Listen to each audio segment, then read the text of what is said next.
महाराष्ट्रभरातून दळवे नावाच्या होमगार्डवर या ठिकाणी अभिनंदनाचा वर्षाव होत असताना मागच्या काही दिवसांमध्ये त्यांनी खणीमध्ये उतरून 21 वर्षीय मुलीचा प्राण वाचवला आहे। ही घटना आता राज्यभर गाजते। त्याच पार्श्वभूमीवर आपण होमगार्डशी बातचीत करण्यासाठी आलेलो आहोत। आपल्यासोबत राठोड सर आहेत। सरांकडून जाणून घेऊया। सर, अतुलनीय अशा प्रकारचं शौर्य या ठिकाणी होमगार्डनी दाखवलेलं आहे आणि एकंदर काय सांगाल, होमगार्डच्या काय समस्या आहेत आणि काय भावना आहे होमगार्डची? जय हिंद। मी औसा पथक, लातूर जिल्हा औसा पथक, होमगार्ड बाबू राठोड। सर, होमगार्ड म्हणजे पोलिसाच्या खांद्याला खांदा लावून चालणार म्हणजे एक होमगार्ड। पोलिसाच्या पावलाला पाऊल मिळून चालणार म्हणजे एक होमगार्ड। स्वतःच्या जीवाची आणि स्वतःच्या संसाराची, स्वतःच्या लेकराबाळाची न विचार करून एका 300 फूट खोल खणीमध्ये पडून लोकांचा जीव वाचणार म्हणजे ही होमगार्ड साहेब। तर असे होमगार्ड काय आमचे जवान आहेत साहेब। तर असल्या परिस्थितीमध्ये स्वतःची जीवाची न पर्वा करत लोकांचे जीव वाचवणं, आपत्कालीन घटनास्थळी पोचणं, ही सगळे काम करत असताना आमचे होमगार्ड जवान साहेब आपले ही करत असतात। तर आम्हाला आमची मागणी काय असे काय दुसरी काय बोलत नाही सर सरकाराकडे। माननीय मुख्यमंत्री साहेबांना एकच आमचं बोलणं आहे साहेब, फक्त तुम्ही काही जास्त काही नाही साहेब, तुम्ही जे आमच्यावरती जे तुम्ही स्वतःच्या तुमच्या ह्याच्या काळामध्ये आमच्या होमगार्डला, आपल्या होमगार्ड जवानांना 380 दिवस दिले होते, 180 दिवस दिले होते साहेब। त्यावर आपली सत्ता बदलल्यानंतर स्थगिती आणलेली आहेत। माननीय फडणवीस साहेबांना एवढंच आमचं सांगणं आहे साहेब, होमगार्ड बांधवांना तुम्हाला काम दिसते, काय काम करतात आणि ते आपल्या स्वतःची जीवानं पर्वा न करता साहेब असे लोकांचे जीव वाचवणं, ही करणं, ही सगळे काही काम आपले होमगार्ड लोक करतात सर।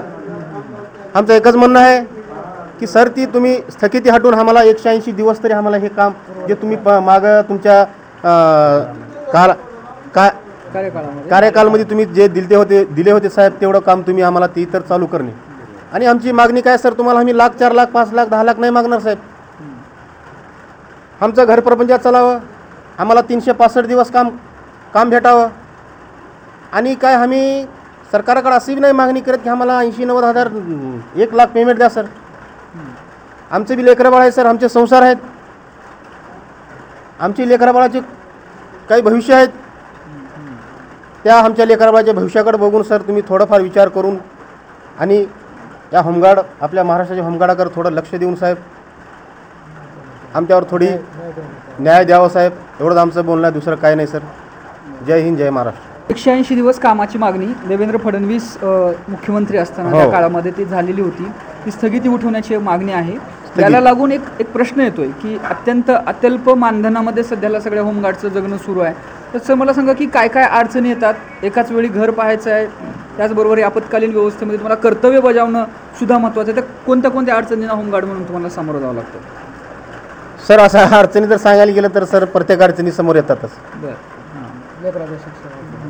शिक्षण आहे, संसार आहे, आणि सर घरातून जर असं वर्दी घालून जर बाहेर निघालो ना सर, लोक म्हणतात अरे बघा 4 दिवस शेतात काम केलं ना, आज ड्युटीवर वर्दी घालून चालले। सर 4 दिवस ड्युटी करून दुसऱ्या दिवशी आम्ही कामाला गेलो ना सर, कामाला कोण लावत नाही।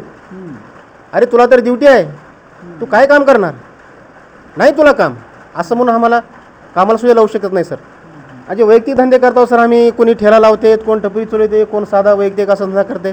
2 दिवस धंद्यावर गेलो सर, 3 दिवस धंदा केलो, 4थ्या दिवशी 3 दिवसाचा बंदोबस्त येतो, आणि त्या काळामध्ये या बंदोबस्त लावलो सर, तिकडे धंद्याची पूर्ण लिंक हुकते, पुन्हा धंदा येऊन चालू केलो सर, त्या धंद्याची लिंक बसत नाही। त्याच्याबद्दल आमचा संसार अजूनही उद्ध्वस्त आहे सर।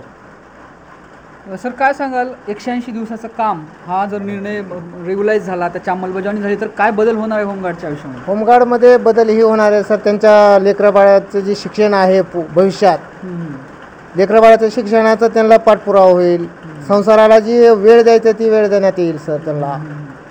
आणि त्यांना म्हणजे दुसरीकडे जी काम हुडकत फिरायची वेळ येते होमगार्डला की बाबा 4 दिवस आता हे 9 रात्र बंदोबस्तात आम्ही कर्तव्यावर आहोत, 13 दिवसाचा बंदोबस्त आहे, 13 दिवस संपले की आपलं कार्यमुक्त करण्यात येते.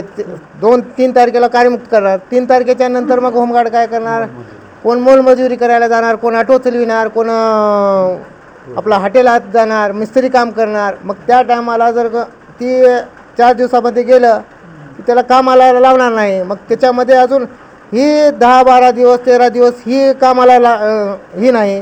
आणि त्याच्यामध्ये पेमेंट जी आहे आमचा महिन्याच्या महिला निघत नाही. 2-2, 3-3 महिने त्या बिलाला विलंब लावते. त्यामुळं आर्थिक परिस्थिती जी आहे होमगार्डची लय हलाखीची आहे, खालावत चालली वरची. खालावत चालली आहे. फक्त होमगार्ड देश सेवा करण्याच्या भावनेनं फक्त होमगार्ड संघटनेत आमचे जवान कार्य करत असतात. विमाने इतबारे पूर्ण ज्या पॉईंटला दिलेले त्या पॉईंटला बरोबर वेळेवर हजर राहून पोलिसाच्या बरोबर खांद्याला खांदा लावून आमचे होमगार्ड कर्तव्य करत असतात. देशसेवा, निष्काम सेवा, त्याग, प्रतिष्ठा, परंपरा, अनुशासन हे सगळे मोठे मोठे शब्द हे पुस्तकांमध्ये चांगले वाटायला लागतात. जेव्हा या शब्दांची गाठ तुमच्या रोजीरोटीशी पडते, जेव्हा या शब्दांची गाठ तुमच्या भाकरीशी पडते, त्यावेळेस तुम्हाला दिवसासुद्धा तारे दिसायला लागतात. होमगार्डच्या बाबतीमध्ये ही परिस्थिती सत्य होताना दिसत आहे. महाराष्ट्रभरातला जो काही होमगार्ड वर्ग आहे त्यांच्या जास्त काही मागण्या नसल्याचं ते प्रामाणिकपणे मान्य करतात. माननीय मुख्यमंत्री देवेंद्र फडणवीस यांच्या काळामध्ये जो 180 दिवसाचा GR निघालेला होता त्याची प्रभावीपणे अंमलबजावणी करावी आणि शासनाला होमगार्डसाठी 365 दिवस कामाची सोय करता येते का हे पाहावं, अशा प्रकारची प्रामाणिक भावना होमगार्ड या ठिकाणी व्यक्त करताना दिसत आहेत. फक्त शासनानेच नाही तर नागरिकांनी सुद्धा होमगार्डच्या वर्गाकडं एक सहानुभूतीनेच नव्हे तर तो त्यांचा हक्क आहे म्हणून पाहणं गरजेचं आहे. येणाऱ्या काळामध्ये हा मुद्दा प्रशासनाकडं आणि पर्यायानं सरकारकडे एक महत्त्वाचा मुद्दा म्हणून समोर येईल आणि त्याकडं सरकार गांभीर्याने पाहिल अशी अपेक्षा या ठिकाणी व्यक्त केली जात आहे. मी विक्रांत शंके, कॅमेरा पर्सन आदित्य वसाळेसह महाराष्ट्र जीवन न्यूजसाठी औसा.